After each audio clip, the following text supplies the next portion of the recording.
Wise as Serpents. My name is Daniel Vallis, and welcome to our channel.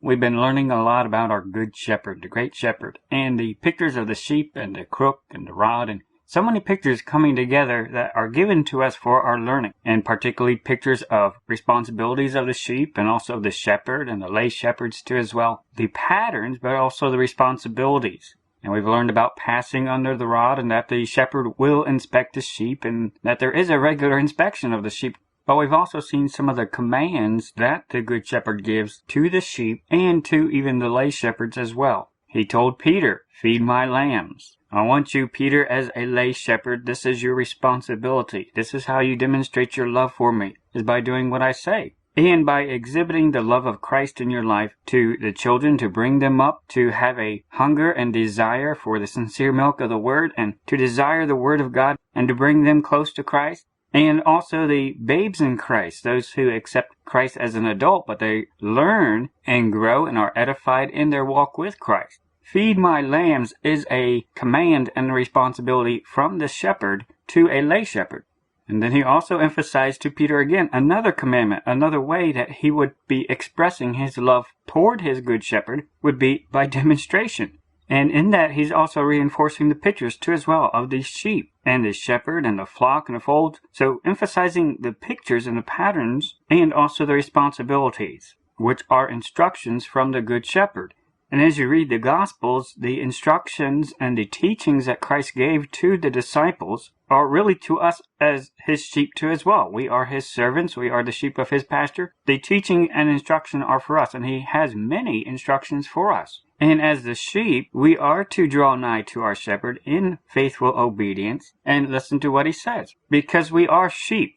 We often think of sheep as cute and cuddly, but sheep are not the smartest animals. And it's not exactly a compliment when he calls us sheep. We are very dependent on our shepherd because we do not make wise decisions. But the closer we stay to our shepherd, the safer we will be. And he will care and provide for us. But if we go off on our own, we're going to mess up royally. And so when understanding the picture of sheep, it helps us and does us good to understand we are not the fount of knowledge or wisdom. We definitely need all the help we can get. And the more we look into God's Word for instructions and guidelines and ways for wisdom, the wiser we will be. You know, we're pretty simple. I'm pretty simple. I am not the sharpest knife in the drawer. But the more that we follow God's Word and act in obedience and faithfulness, then we are wise. We are wise when we do what we're told to do. But it should catch our attention when the Good Shepherd addresses his sheep specifically in a pattern of the shepherd to the sheep with specific instructions for the sheep. When he specifically couches and frames in his instructions that it is to the sheep, it should catch our attention,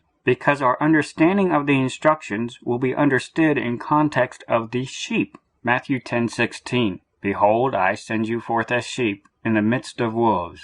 Be ye therefore wise as serpents and harmless as doves. We are the sheep. We are the ones sent into the midst of wolves. Be ye therefore. Notice there's a therefore. Why is it therefore? Why should we be wise as serpents? Because we are sheep. We are sheep. We are like sheep. We are as sheep in the midst of wolves. We have to be paying attention. We have to be sober. We have to be vigilant. We are sheep. There is a lot we do not know. We need guidelines. We need instruction. We are sheep, and we need to remember and always keep that on our mind. We are sheep in the midst of wolves. We should not be ignorant of Satan's devices. Be ye therefore, because you are sheep in the midst of wolves, be ye therefore wise as serpents and harmless as doves. Sheep, keep your eye on the wolves and pay attention to what they're doing. They're going to be very crafty. They're going to have certain tactics. They're going to be doing certain things. But you need to be keeping an eye out and be wise and knowledgeable about what is going on around you, because you are in the midst of wolves. Sheep, you are surrounded. The wolves are around you. They are working around you. You need to be aware of what's going on around you. You need to be aware of this, but at the same time, harmless as doves. You can observe it, you can take note of it, and it could help you make wise decisions when you see what the wolves are doing. You are in the midst of wolves, and you are sheep. Don't forget that. And this is the crux of a watchman ministry, of what they should be doing. is understanding we are in the midst of wolves. And so keeping an eye out what is going on around us, being mindful of the wolves. And by observing what is going on around us, we can make wise decisions. It's by observing what's going on around us. We don't copy them. We don't do what they're doing, but we're not ignorant of it either. We are watching them. And so this is what a watchman does. They stand on the wall and they watch what is the enemy doing. What are the tactics that they are engaging in? And by observing their movements, we can get a rough idea. We can get some wisdom about what they are doing and what they are planning to do in the future. Our Good Shepherd has told us that we will get wisdom by observing the enemy and their movements, but not by copying them. Observing them, watching them. And when we have our eye on the wolves, we will not be made prey of. Our Good Shepherd has told us we will be wise if we keep our eye on the wolves, and we're wise as serpents. We keep an eye on what the enemy tactics and wisdom is doing. We've been talking about the Shiloh prophecy, but we've also talked about how the Apostle Paul's understanding was of the Shiloh prophecy too as well, of how the church is an early gathering, but one day we will be physically gathered to Shiloh, our Good Shepherd. And this is what Paul taught the church. And many are familiar with his passages about the rapture and the twinkling of an eye and all that. Paul knew full well the connection with the rapture and the gathering and the Shiloh prophecy, and who was going to be gathering us, the Lion of the tribe of Judah, who's also the Lamb who was slain on our behalf. He's coming back one day to pick up his purchased possession. But that same Apostle Paul also wrote to that exact same church of Thessalonica in 1 Thessalonians 5:2, "For yourselves know perfectly that the day of the Lord so cometh as a thief in the night. For when they shall say, when the wolves shall say, peace and safety, then sudden destruction cometh upon them as travail upon a woman with child, and they shall not escape. But ye, brethren, are not in darkness, that that day should overtake you as a thief. Ye are all the children of light, and the children of the day. We are not of the night, nor of darkness. Therefore, let us not sleep as do others, but let us watch and be sober." Sheep, you need to wake up, is what he's saying. We are not the wolves, we are the sheep. We need to wake up. We are in the midst of wolves. We need to wake up, we need to be wise, and we need to be observing and listening for when they shall say. When the wolves say a particular message. Because that means the wolves are on the move and they are doing something. And they are expecting something. And they're expecting someone. They're not expecting the good shepherd. They're expecting the idle shepherd. And sheep, you need to wake up. And you need to be watching and listening to what the wolves are doing. Because that's going to give you a clue about other prophetic events. He finishes in verse 6. "Therefore let us not sleep as do others, but let us watch and be sober." And part of that involves watching what the wolves are doing, being mindful of what they're doing, watching their tactics, observing them, knowing we are sheep. We don't have the full picture. We're pretty dumb sometimes. But we can watch the wolves and we can watch what the serpents are doing, and that can give us some wisdom and insight onto what's going on around us that we're not aware of, including prophetic events. We need to watch and be sober. We need to set our emotions aside and just watch and be as objective as possible and just say, okay, I'm just going to sit back. I'm just going to watch. I know the wolves are up to something. Let's just watch and observe. What are they doing? We know there are prophetic events coming together right now. There are clues that even the Apostle Paul gave us about what the wolves would be saying and how that's connected to prophetic events, because they have more knowledge than we do. They suppress a lot of information, but we can gather some wisdom by watching them and by observing them soberly. And so this is what we've been doing with our ministry of understanding we can do quite a bit of research that can get us very close with a lot of details. But as we keep emphasizing, there are things we know we don't know, and we know information about this is suppressed, mainly because they don't want the sheep to wake up. This is why they keep a lot of information as subtle as possible. This is why even Jesus told his disciples it's the mystery of iniquity. There's a lot of Satan's work throughout the thousands of years that has been kept a mystery on purpose. They try to keep a lot of it secret so the sheep don't wake up. But as watchmen, we will watch, we will be sober, we will be vigilant, we will be wise as serpents, knowing we are sheep in the midst of wolves. And so this has been our approach as we go forward. Knowing that there's a lot of information we can do on our own and a lot we can find out, and that can give us a lot of direction toward an area and toward a threshold. And there's a lot of information that we can get just by ourselves, just with general prophecy and just general world information. There's a lot of general information that we can get about the specific timing we're at right now. But there are certain areas, particularly with areas that are kept more in the dark or just out of time historically, we're just not familiar with them. There are certain areas that the enemy will be wiser in than we will be. But when we remember that our good shepherd himself told us, you are sheep in the midst of wolves. They're going to be all around you. Keep your eye on them, and you will learn some wisdom by observing them. There are some things that we can only learn by watching what the wolves are doing. And this is what we've been seeing, and that's been hedging our expectation at this time, knowing, okay, our research has brought us to here. We have the expectation just on our very limited amateur knowledge and research that the opposition mark should be right around here. And with the connection of all the other pictures we've seen, we already have just a expectation that's brought us to here very close that, okay, we know this time is very important. We know we probably don't have the specific details that we'd like to have, and we highly suspect that some important details and understanding of how these celestial events were understood, we suspect that some of that's being suppressed.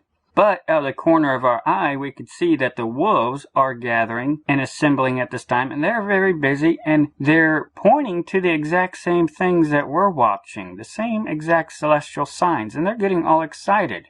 And so, as sheep, we're not all that smart, but we can observe, okay, the wolves know something is very important about this particular celestial sign. They know something is very important about this time. And the Apostle Paul has also told us to keep an eye on when the wolves say certain keywords. And that's connected with the tribulation coming and also tied to the picture of a woman in travail with child, too. We could see that on the horizon, too. So just as sheep, we can see, we know we're at an important time. And we've come to the limits of our understanding, but we could see that the wolves are still going forward with that knowledge. They know something more about this exact same knowledge, particularly with the celestial events in opposition. There is something they know that we don't, so we will keep watching, soberly, just watching and observing what the wolves are doing, soberly keeping our expectations in check, just objectively watching them. Knowing this is a very important time, we've seen so much of our own understanding and research, but there are certain points of wisdom that we will only get by watching what the wolves are doing. Particularly with the peace and safety being a specific tactical marker that the Apostle Paul told us to listen for, of when the wolves are saying this. And you'll definitely be able to tell it's very distinct. That means certain things are about to come down the pipe. That means the wolves are about to move. They are about to make a move. Because they're expecting the idle shepherd to come onto the scene. And they know the good shepherd is going to be removing some of the awake sheep out of the way first before that happens, though, too. So it has caught our attention that we're right at the time of the Syria and the final peace and safety warning that came out last year. We also see enemy messaging pointing to this time, too, as well, that they expect the Nimrod pictures and the rising from the ashes and the phoenix and all that at the same time, connected somehow to Jupiter at opposition. We know they put that out very deliberately. We don't fully understand why. We could tell just with our limited scientific understanding that they did it early. It wasn't quite to the opposition mark when they put out the announcement. So they were putting out an early announcement that something was coming up. And all we can tell is we're here where we are expecting the opposition mark area, but we're still going to keep our eye on the wolves. What are they doing? Why are they watching this area? And it should also catch our attention, though, that this week, this time period, these days where we are at right now, is also the Nobel Week, when they hand out those awards, particularly the Nobel Peace Prize. That's going through December 6th and 12th. And they had the actual Peace Prize award ceremony on the 10th of December, so right now, but that's going to continue through the 12th. So right here at this 1-year mark of the Peace and Safety Warning that we were told to listen for, they're also having a Nobel Week right at the same time that they're pointing to very specific astronomical information and very specific patterns and types of the idle shepherd that they are expecting. The wolves are expecting the idle shepherd to come onto the scene. And they know something about this prophetic celestial time that it is very important. And we have a rough idea that we already came to that conclusion, but we don't have the specific granular details that we would like to have. So we got to be sober, we got to sit back, and we got to just observe what are they doing. We know there are 4 different prophetic events coming together in these days, in these hours ahead here somewhere. It's a little fuzzy, but we know and have a very good idea where they're coming together. The sign of the Son of Man is going to be starting in a few days. We have a pretty good idea of that. We know the Shiloh sign should be wrapping up right around here. We're not exactly sure how the opposition mark is registered, though. And we've definitely heard the Apostle Paul's warning about peace and safety. We definitely know the wolves have been saying that, and we're right at that border, right in these very few days at this time. And we know sun destruction is coming next, too, which fits with the other warnings that our Good Shepherd has said about the sign of the Son of Man. So we know this time is very important. And so now, as sheep, we just got to sit back and watch and observe what the wolves are doing and making ourselves ready, because we know this time is very important. We should be awake, we should be sober, we should be vigilant. We had done a lot of research about how Jupiter at opposition back in March was very important. There's a lot of biblical patterns tied to it, and it's done very deliberately with precision with the celestial signs too as well, and how it landed with the biblical patterns of redemption and our Redeemer, the Lion of the tribe of Judah. So we could tell that our attention was being drawn to it as a start marker. And so our understanding, as we did more research, is that they used that to define the different areas, and so that was part of defining where the Judah section would be. And from our research, it should be 30 degrees. And just some quick figuring in stellarium that brought us to December 8th, with the expectation that, okay, this should be the 30-degree area in this window here. That started with the picture of the bride going to the king's house, and the one who was redeemed, and the one who paid the bride price, and all those pictures there, we could see, okay, yes, definitely the one was very significant, so we should expect the next point to finish out the picture, particularly when it lands in the 10th month, when the bride did go to the king's house, which is where we're still at right now, too. And we've looked at JPL information, and that's given us a pretty good idea that absolutely, technically, it was probably on the 10th. And so this is our understanding. It should be right here. We should be right at the threshold any moment now. What don't we know? And this should always be our question when we come to an area where things aren't turning out the way we expected. Our first question shouldn't be, well, that's a bust. No, our first question should be, okay, what don't we know? What are we missing? There's something we're missing here.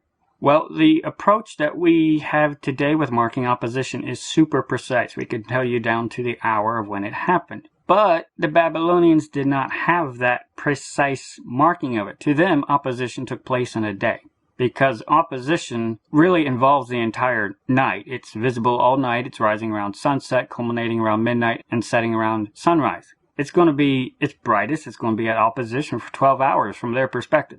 So they're not going to mark it as precisely as we do. So there is some fuzziness to that. We have to keep that in mind. And even academic articles talk about how they used it to roughly define the area. So I know there is something we don't know about it, and they were a little bit more liberal in the marking of it than we will be in our day here. And when we look at just what has the enemy been saying lately, what are the wolves saying, we can get wisdom by seeing that they do expect it around this area, and they know it should be in this area too as well. And so that confirms our research, and we'll just sit back and watch and see and get wisdom by observing what they do know. And we could glean more research direction by observing their tactical movements. And I cannot emphasize how important it was that they put out a Google Doodle to multiple nations, some with very large populations, just a couple days ago in advance of the estimated time of the opposition mark. And the diagram that they gave is super precise. It details the 4 months before opposition and the 4 months after opposition, which frames in the loop of the retrograde. It happens within the 4 months before is when it starts making its forward mark to the opposition area, and then 4 months after that it comes back to the same area. So they're showing a very precise graphic here of they know exactly what they're pointing to at a time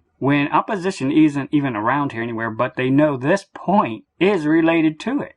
And it also caught my attention that with this sun, they marked off 12 points, which is what Jupiter at opposition would divide the ecliptic line into, 12 different sections and divisions. So by watching the wolves, it has caught our attention that they know exactly the celestial details that are going on right now, and why this point in time away from Jupiter at opposition, why this time, why this mark is important to dividing the ecliptic line. So we must keep this in mind as we look at what's going on right now. We will just be sober and watch going forward. We know this time is very important. And especially as we see the enemy active, particularly with these timing of what we've been told to listen for, peace and safety at this time, and sending out the specific information, they know there is great validity to the celestial sign. So we know there's probably about 90% of what we know about Jupiter at opposition is probably correct. But we know there's a sliver of information that we don't quite know exactly how it's applied that apparently they do know. So we don't have anything to rule out this opposition mark yet. We're going to continue to watch, particularly because it's right at the 1 year mark too as well. There's so much wisdom we can get by watching what the wolves are doing. And we've talked about how it's also important to them because they're expecting the idol shepherd, the one associated with Bel and Baal and Nimrod and all that. There are reasons why they're also looking for this. They are expecting the idol shepherd. The wolves are expecting the idol shepherd to come onto the scene so they can ravage what's left of the flock. Keep that in mind. The whole reason the wolves are surrounding the sheep is because they want to prey on the sheep. This is a lot of the messaging that they're having right now at the Colosseum, which is connected to persecution. It's also in Rome, where the Vatican, Babylon, harlot mystery religion is at too. There's a lot coming together right now. They know what time it is, and they know the idol shepherd's coming onto the scene. Even the organization assembling the arch, they know it's all about the scepter and slaying the lion and the gathering. We talked about that before. And we could tell by watching the wolves that they fully expect the idol shepherd to come onto the scene very soon. And we know the son of perdition is going to be revealed right after the Son of Man, Jesus Christ, is revealed. So understanding what the wolves are expecting gives us some wisdom to the timing of when we expect the Son of Man arriving as well. And then we add that in on top of all the other research that we've been doing on our own separately. They are expecting the Nimrod figure, the Antichrist figure, the son of perdition. And this is the whole time of year when they commemorate him and everything that he started, especially with the Babylon mystery religions there in Rome. Our Good Shepherd has told us to be aware that we are surrounded by wolves, and that we are sheep, and that we need to be paying attention. We need to be wise as serpents, but harmless as doves. Keep your eye on the wolves. You will be smart if you keep your eye on the wolves. So this is what we're doing right now. We're just going to wait and observe what's going on. We already know this time is very important prophetically.